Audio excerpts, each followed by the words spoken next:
Hello, and welcome back to the Revenant Librarian. Today we'll be going through Chapter 3 of Moby Dick. Chapter 3 The Spouter Inn.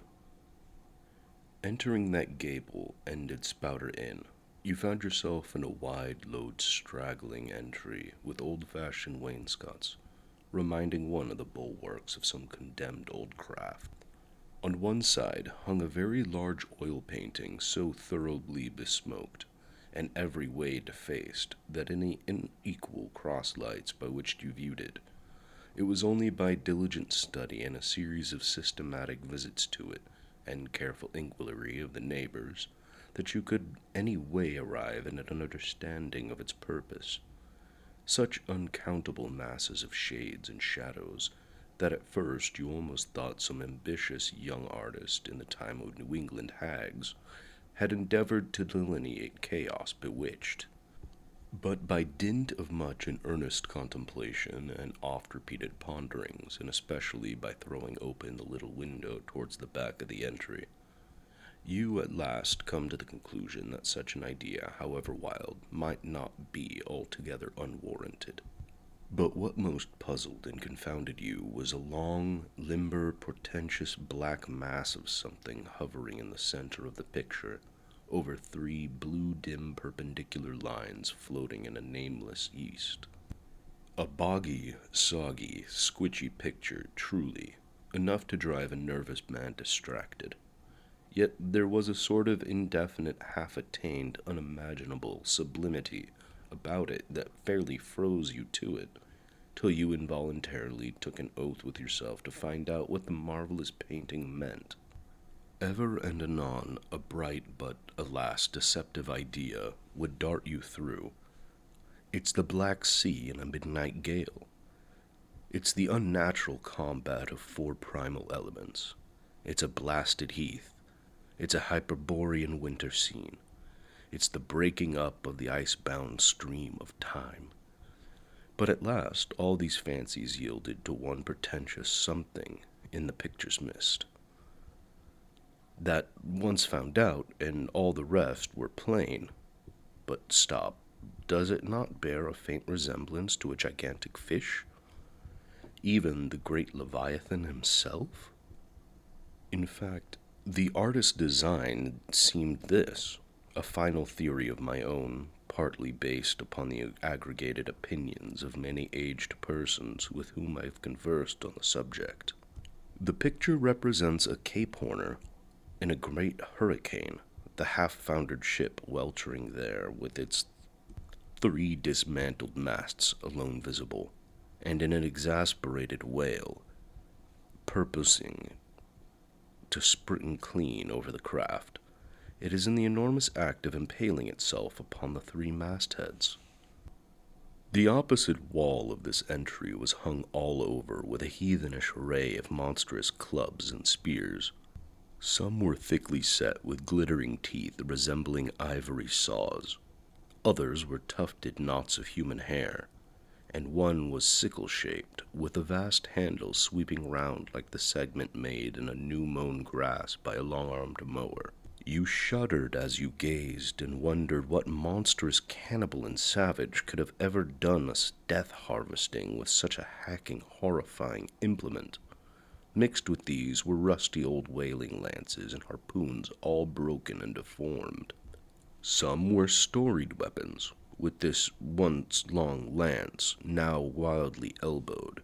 50 years ago did Nathan Swain kill 15 whales between a sunrise and sunset. And that harpoon, so like a corkscrew now, was flung in Javan seas and run away with by a whale, years afterwards slain off the Cape of Blanco. The original iron entered nigh the tail, and like a restless needle sojourning in the body of a man, traveled a full 40 feet, and at last was found embedded in the hump. Crossing this dusky entry, and on through yon low-arched way, cut through what in the old times must have been the great central chimney with fireplaces all round, you enter the public room. A still duskier place is this, with such a low, ponderous beams above and such old, wrinkled planks beneath, that you would almost fancy you trod some old craft's cockpits, especially of such a howling light, when this corner-anchored old ark rocked so furiously. On one side stood a low, long shelf-like table, covered with cracked glass cases filled with dusty rarities gathered from this wide world's remotest nooks. Projecting from the further angle of the room stands a dark-looking den, the bar, a rude attempt at the right whale's head. Be that how it may, there stands the vast arched bone of the whale's jaw, so wide a coach might almost drive beneath it. Within are shabby shelves ranged round with old decanters, bottles, and flasks, and in those jaws swift destruction, like another cursed Jonah, by which name indeed they called him, bustles a little withered old man, who for their money dearly sells the sailors deliriums and death. Abominable are the tumblers into which he pours his poison, though true cylinders without and within. The villainous green goggling glasses deceitfully taper downwards into a cheating bottom. Parallel meridians rudely pecked into the glass surrounded these footpads goblets. Filled to this mark, and your charge is but a penny, to this a penny more, and so on to the full glass. The Cape Horn measure, which you may gulp down for a shilling. Upon entering the place, I found a number of young seamen gathered around a table, examining by a dim light divers specimens of scrimshander.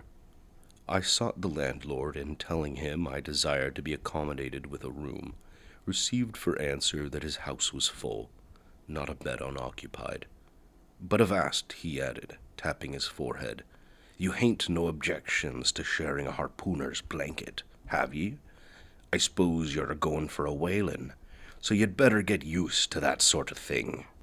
I told him that I never liked to sleep two in a bed, that if I ever should do so, it would depend upon the harpooner might be, and that if he, the landlord, really had no other place for me, and the harpooner was not decidedly objectionable, why rather than a wander further about a strange town on so bitter a night, I would put up with the half of any decent man's blanket. I thought so. All right, take a seat. You want supper? Supper'll be ready directly. I sat down on an old settle, carved all over like a bench on the battery. At one end, a ruminating tar was still further adorning it with his jackknife, stooping over and diligently working away at the space between his legs. He was trying his hand at a ship under full sail, but he didn't make much headway, I thought. At last, some 4 or 5 of us were summoned to our meal in an adjoining room. It was as cold as Iceland, no fire at all. The landlord said he couldn't afford it. Nothing but 2 dismal tallow candles ending in a winding sheet. We were fain to button up our monkey jackets and hold up to our lips cups of scalding tea with half-frozen fingers. But the fare was of the most substantial kind. Not only meat and potatoes, but dumplings. Good heavens! Dumplings for supper! One young fellow in a green box coat addressed himself to these dumplings in a most direful manner. "My boy," said the landlord, "you'll have the nightmare of a dead sartainty." "Landlord," I whispered, "that ain't the harpooner, is it?" "Oh, no," said he, looking a sort of diabolically funny. "The harpooner is a dark-complexioned chap. He never eats dumplings, he don't. He eats nothing but steaks, and he likes 'em rare." "The devil he does," says I. "Where is that harpooner? Is he here?" "He'll be here afore long," was the answer. I could not help it, but I began to feel suspicious of this dark-complexioned harpooner. At any rate, I made up my mind that if it so turned out that we could sleep together, he must undress and get into bed before I did. Supper over, the company went back to the bar-room, when, knowing not what else to do with myself, I resolved to spend the rest of the evening as a looker-on. Presently, a rioting noise was heard without. Starting up, the landlord cried, "That's the Grampus crew. I see'd her reported in the offing this morning. A 3 years' voyage and a full ship. Hurrah, boys, now we'll have the latest news from the Fijis." A trampling of sea boots was heard in the entry. The door was flung open, and in rolled a wild set of mariners enough, enveloped in their shaggy watch coats, and with their heads muffled with woolen comforters, all bedarned and ragged, with their beards stiff with icicles, and they seemed an eruption of bears from Labrador. They had just landed from their boat, and this was the first house they entered. No wonder, then, that they made a straight wake for the whale's mouth, the bar, when the wrinkled little old Jonah, there officiating, soon poured them out all brimmers all round.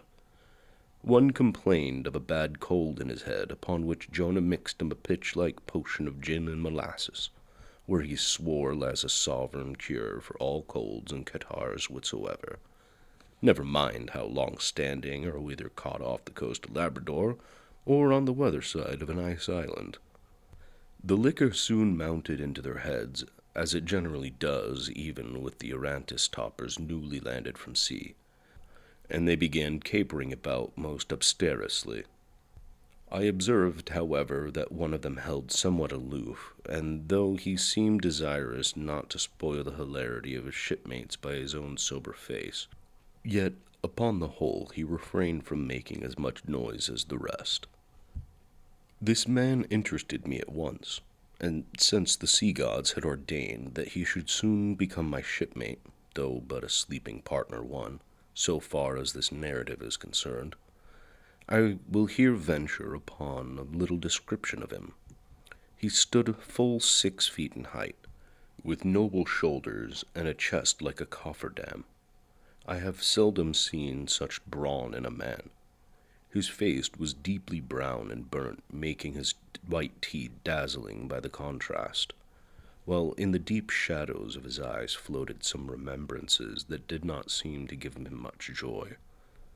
His voice at once announced that he was a southerner, and from his fine stature I thought he must be one of those tall mountaineers from an Alleghanian ridge in Virginia. When the revelry of his companions had mounted to its height, this man slipped away unobserved, and I saw no more of him till he became my comrade on the sea. In a few minutes, however, he was missed by his shipmates, and being, it seems, for some reason, a huge favorite with them, they raised a cry of "Bulkington! Bulkington! Where is Bulkington?" and darted out of the house in pursuit of him. It was now about 9 o'clock, and the room seemingly almost supernaturally quiet after these orgies. I began to congratulate myself on the little plan that had occurred to me just previous to the entrance of the seaman. No man prefers to sleep two in a bed. In fact, you would be a good deal rather not sleep with your own brother. I don't know how it is, but people like to be private when they are sleeping, and when it comes to sleeping with an unknown stranger in a strange inn in a strange town, and that stranger a harpooner, then your objections indefinitely multiply. Nor was there any earthly reason why I, as a sailor, should sleep two in a bed, more than anybody else, for sailors no more sleep two in a bed at sea than bachelor kings do ashore. To be sure, they all sleep together in one apartment, but you have your own hammock and cover yourself with your own blanket and sleep in your own skin. The more I pondered over this harpooner, the more I abominated the thought of sleeping with him. It was fair to presume that, being a harpooner, his linen or woolen, as the case might be, would not be of the tidiest, certainly none of the finest. I began to twitch all over. Besides, it was getting late, and my decent harpooner ought to be home and going bedwards. Suppose now he should tumble in upon me at midnight. How could I tell from what vile hole he had been coming? "Landlord, I changed my mind about that harpooner. I shan't sleep with him." I'll try the bench here." "Just as you please. I'm sorry I can't spare ye a tablecloth or a mattress, and it's a plaguey rough board here." Feeling of the knots and notches. "But wait a bit, Skirmshander. I've got a carpenter's plane there at the bar. Wait, I say, and I'll make ye snug enough."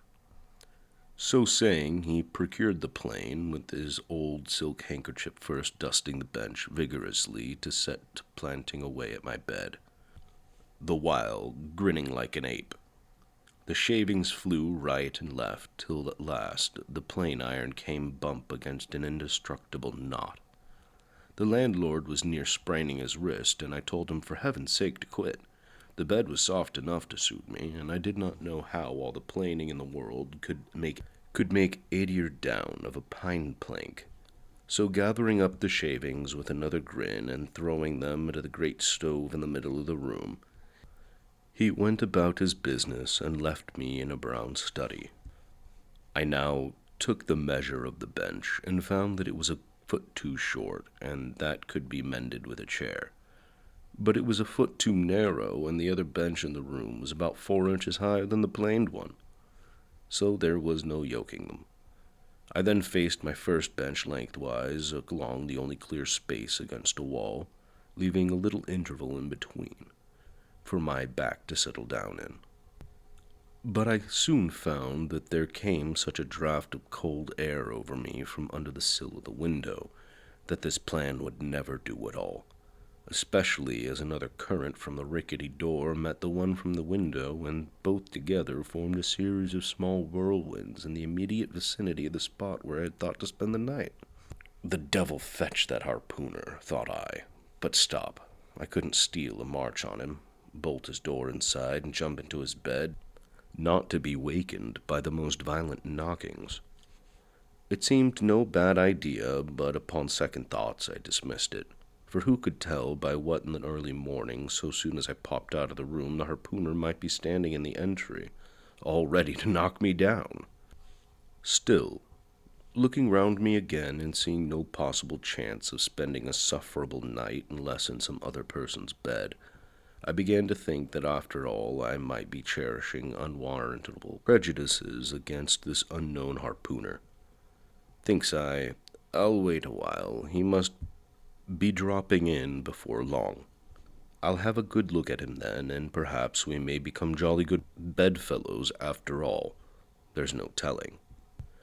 But through the other boarders kept coming in by ones, twos, and threes, and going to bed, yet no sign of my harpooner. "Landlord," said I, "what sort of chap is he? Does he always keep such late hours?" It was now hard upon 12 o'clock. The landlord chuckled again with his lean chuckle, and seemed to be mighty tickled at something beyond my comprehension. "No," he answered. "Generally he's an early bird. Early to bed and early to rise. Yes, he's the bird which catches the worm. But tonight he went out a-peddling, you see, and I don't see what on earth he keeps him so late. Unless, maybe, he can't sell his head." "Can't sell his head? What sort of bamboozling story is this you're telling me?" Getting into a towering rage. "Do you pretend to say, landlord, that this harpooner is actually engaged this blessed Saturday night, or rather Sunday morning, in peddling his head around this town?" "That's precisely it," said the landlord. "And I told him he couldn't sell it here. The market's overstocked." "With what?" shouted I. "With heads, to be sure. Ain't there too many heads in the world?" "I tell you what it is, landlord," I said calmly. "You better stop spinning that yarn to me. I'm not green." "Maybe not," taking a stick out and whittling a toothpick. "But I rather say you be done brown if that there harpooner hears you slandering his head." "I'll break it for him," said I, now flying into a passion again with the unaccountable farrago of the landlords. "It's broke already," said he. "Broke?" said I. "Broke? What do you mean?" "Sartain. And that's the very reason he can't sell it, I guess."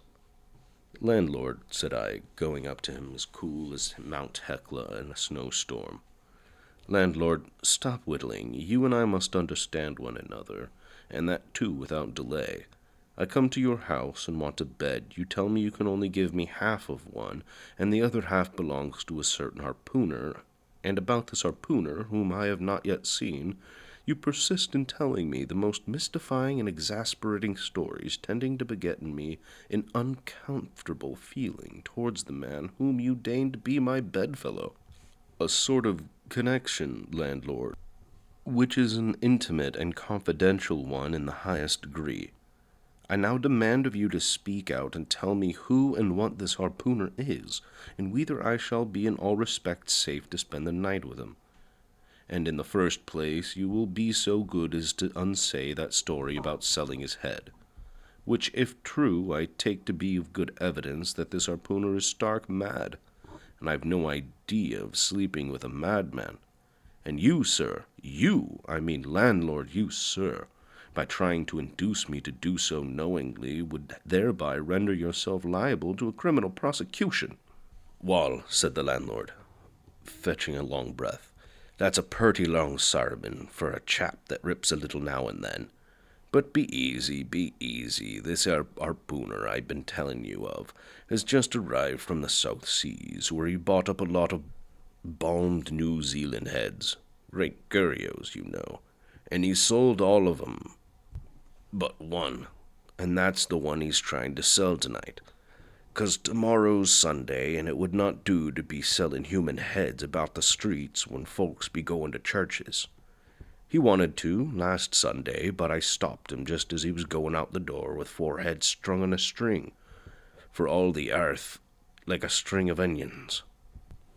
This account cleared up the otherwise unaccountable mystery, and showed that the landlord, after all, had no idea of fooling me. But at the same time, what could I think of a harpooner who stayed out of a Saturday night clean in the holy Sabbath, engaged in such a cannibal business as selling the heads of died idolaters? Depend on it, landlord, that harpooner is a dangerous man. He pays regular, was the rejoinder. But come, it be getting dreadful late. You had better be turning flukes. It's a nice bed. Sal and me slept in that air bed the night which we were spliced. There's plenty of room for 2 to kick about in that bed. It's an almighty big bed, that. Why, afore we gave it up, Sal used to put our Sam and little Johnny in the foot of it. But I got a dreamin' and sprawlin' about one night, and somehow Sam got pitched to the floor, and came near breaking his arm. Arthur said that. Sal said it wouldn't do. Come along here, I'll give ye glim in a jiffy. And so saying, he lighted a candle and held it towards me, offering to lead the way. But I stood irresolute, when looking at a clock in the corner, he exclaimed, I voom it's Sunday. You won't be seeing that harpooner tonight. He's come to anchor somewhere. Come along, then. Do come. Won't she come? I considered the matter a moment, and then went upstairs we went, and I was ushered into a small room, cold as a clam and furnished, sure enough, with a prodigious bed, almost big enough indeed for any 4 harpooners to sleep abreast. Thar, says the landlord, placing a candle in a crazy old sea chest that did double duty as a washstand in the center table. There, make yourself comfortable now, and a good night to ye. I turned round from eyeing the bed, but he had disappeared. Folding back the counterpane, I stooped over the bed. Though none of the most elegant, yet it stood the scrutiny tolerably well. I then glanced round the room, and besides the bedstead and the center table, I could see no other furniture belonging to the place, but a rude shelf, the 4 walls, and a papered fireboard, representing a man striking a whale. Of things not properly belonging to a room, there was a hammock lashed up and thrown upon the floor in one corner.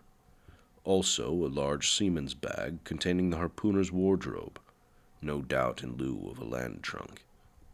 Likewise, there was a parcel of outlandish bone fish hooks on the shelf over the fireplace, and a tall harpoon standing at the head of the bed.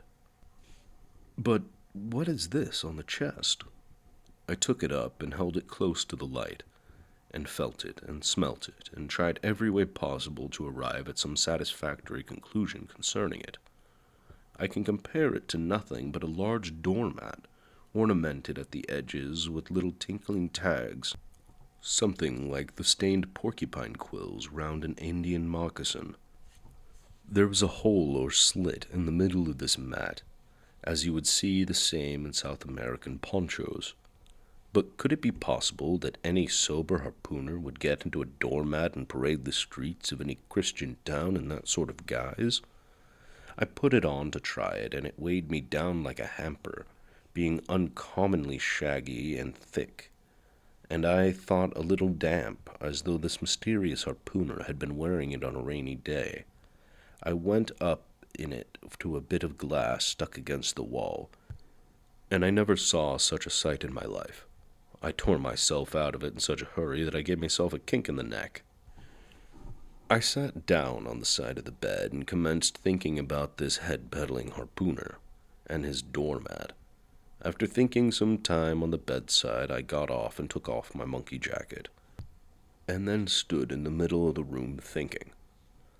I then took off my coat and thought a little more in my shirt sleeves, but beginning to feel very cold now, half undressed as I was, and remembering what the landlord said about the harpooner's not coming home at all that night, it being so very late, I made no more ado, but jumped out of my pantaloons and boots, and then blowing out the light, tumbled into bed, and commended myself to the care of heaven.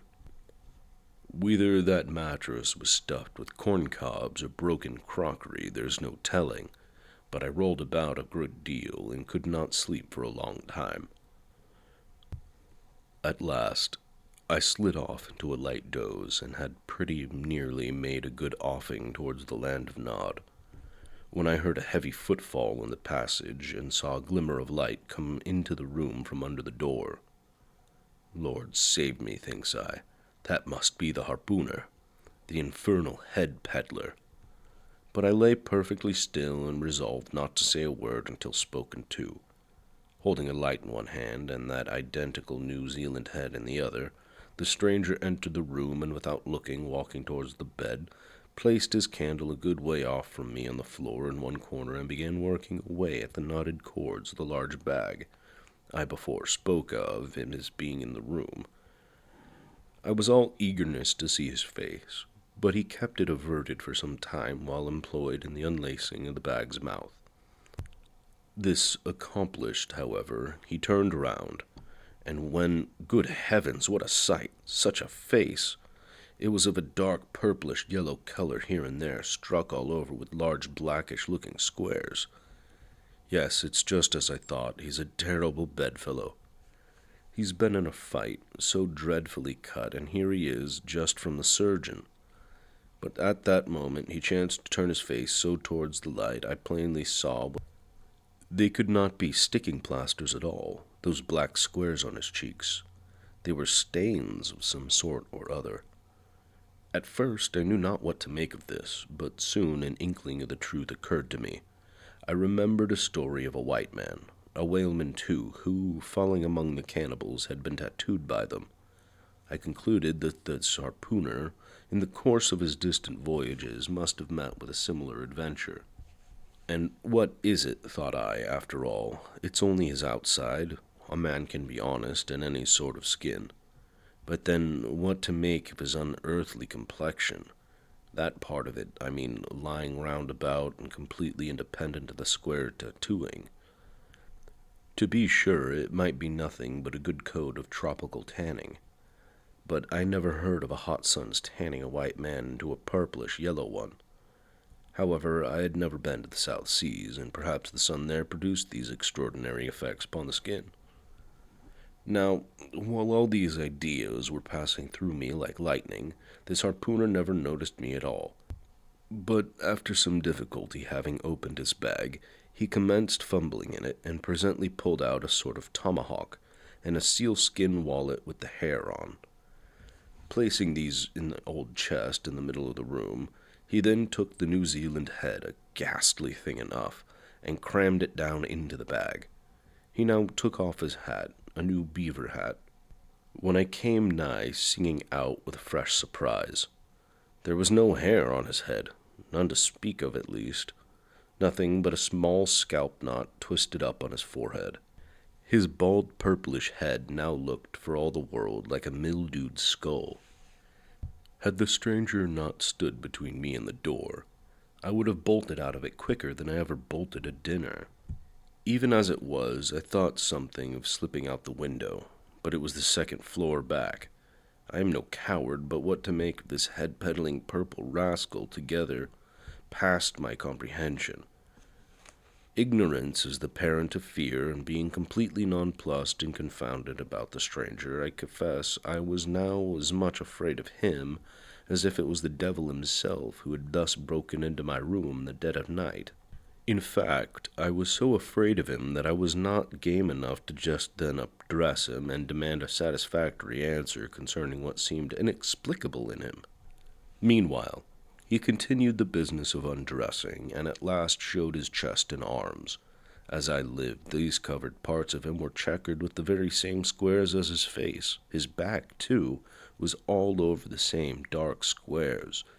He seemed to have been in a 30 years' war and just escaped from it with a sticking plaster shirt. Still more, his legs were marked as if a parcel of green frogs were running up the trunks of young palms.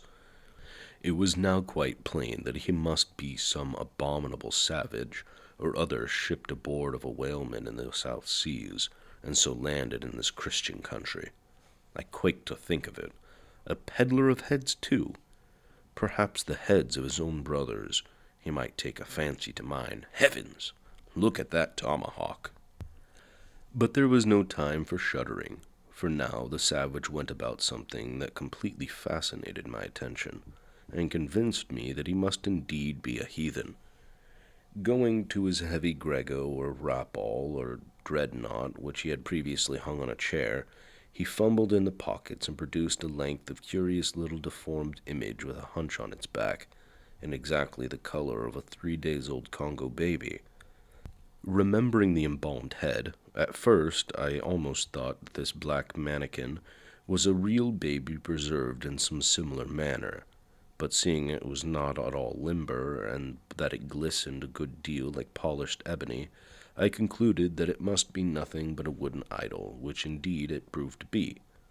For now, this savage goes up to the empty fireplace, and removing the papered fireboard, sets up this little hunchbacked image like a tenepin between the andirons.